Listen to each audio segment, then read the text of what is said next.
Dear students, आज का lecture हमारा क्वाड्रेटिक इक्वेशन को क्वाड्रेटिक फार्मूले के ज़रिए से हल करना है। क्लास 9 के एक्सरसाइज है 8.2 और सवाल नंबर 12 है। अब हमारे पास ये क्वाड्रेटिक फॉर्म में नहीं है। सबसे पहले हम इसको क्वाड्रेटिक स्टैंडर्ड फॉर्म में लेकर आएंगे। जब भी हमारे पास बच्चों फ्रैक्शन में एक या एक से ज़्यादा चीज़ें हों और बीच में ऑपरेशन प्लस माइनस का हो, तो अगला स्टेप हल करने का हमारे पास क्या होता है, एलसीएम। तो सबसे पहले हम इन दोनों फ्रैक्शंस का एलसीएम लेंगे। x + 4 × x - 4 इसका एलसीएम आया। बटरफ्लाई मेथड के ज़रिए से x - 4 को आपने 1 से मल्टीप्लाई किया तो x - 4, x + 4 को आपने 1 से मल्टीप्लाई किया तो x + 4 = 4। ये दोनों ब्रैकेट्स हमारे पास मल्टीप्लाई हो रहे हैं। एक फार्मूले के ज़रिए से हमारे पास हल होंगे। वो फार्मूला क्या है, a + b × a - b = a² - b². In place of a, what we have over here x, in place of b, what we have in over here 4. So ये दोनों मल्टीप्लाई होने के बाद किसके बराबर आएगा, a² - b². तो ये मेरे पास आपने ऊपर न्यूमरेटर में x - 4, बाहर माइनस है तो अंदर के तमाम साइन क्या हो जाएंगे, चेंज हो जाएंगे। माइनस मल्टीप्लाई प्लस माइनस हो जाएगा। यहाँ पर x की जगह, a की जगह x, a के ऊपर स्क्वायर है तो x के ऊपर b स्क्वायर, माइनस b की जगह मेरे पास 4 है तो b के ऊपर b की जगह b के ऊपर स्क्वायर है तो 4 के ऊपर b क्या आ जाएगा, स्क्वायर, और = 4। -x + x कैंसिल, -4 - 4 -8 आ जाएगा, डिवाइडेड बाय x²। यहाँ पर x² -4 डिवाइड हो रहा है, ऊपर जाके 4 × x², 4 का स्क्वायर क्या बन जाएगा, 16। 4 के साथ ये ब्रैकेट मल्टीप्लाई हो जाएगा। -8 = 4x² -64 आ जाएगा। -8 को आप उस जानिब शिफ्ट करें तो 4x² -64 + 8 = 0 बच जाएगा। सो 4x² -56 = 0।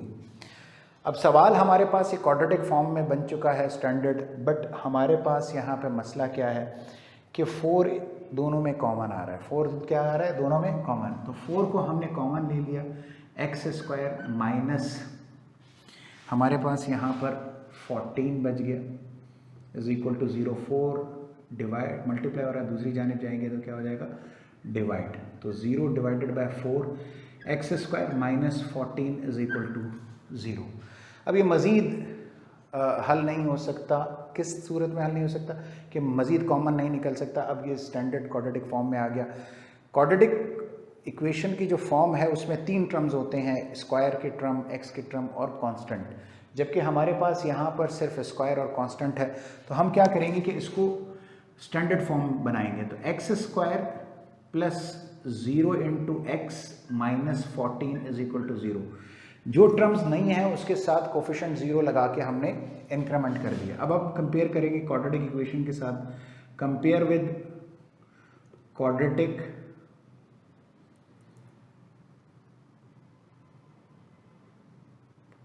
Equation ax² + bx + c = 0। x² के साथ यहाँ पे कोफिशिएंट a है, यहाँ पर x² के साथ कोई नंबर नहीं तो क्या नंबर लिखा होता है, 1, जो कि लिखा नहीं जाता है। तो a = 1। x के साथ यहाँ पे b लिखा हुआ है तो यहाँ पर x के साथ कोफिशिएंट 0 हमने इजाफा किया है। कांस्टेंट c की जगह यहाँ पर -14 लिखा हुआ है। हम क्वाड्रेटिक फार्मूले का इस्तेमाल अब करेंगे यूजिंग क्वाड्रेटिक फार्मूला।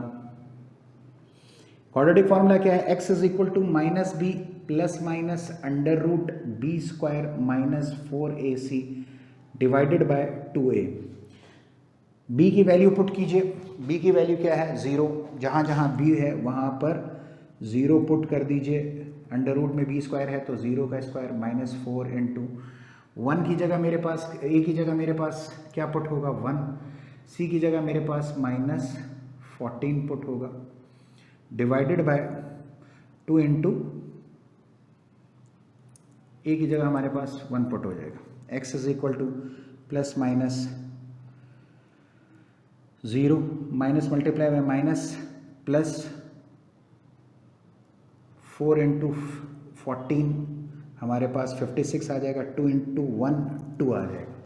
उसके बाद हमारे पास x is equal to plus minus under root 56 divided by 2 आ जाएगा। एलसीएम लीजिए, 56 का एलसीएम लीजिए तो 2 इंटू 28 56 आता है, 2 इंटू 14 28 आता है, 2 इंटू 7 14 आता है और 7 आ गया। क्या आ गया? 7 आ गया। उसके बाद हमारे पास क्या होगा? x is equal to plus minus under root 2 into 2 into 2 into 7। Pair बन रहा है एक 2 का, उस 2 को बाहर निकालिए, प्लस माइनस 2, इन दोनों का पेयर नहीं बन रहे तो 2 7 ज़ा 14 डिवाइडेड बाय 2, 2 और 2 cancel, x is equal to plus minus 14।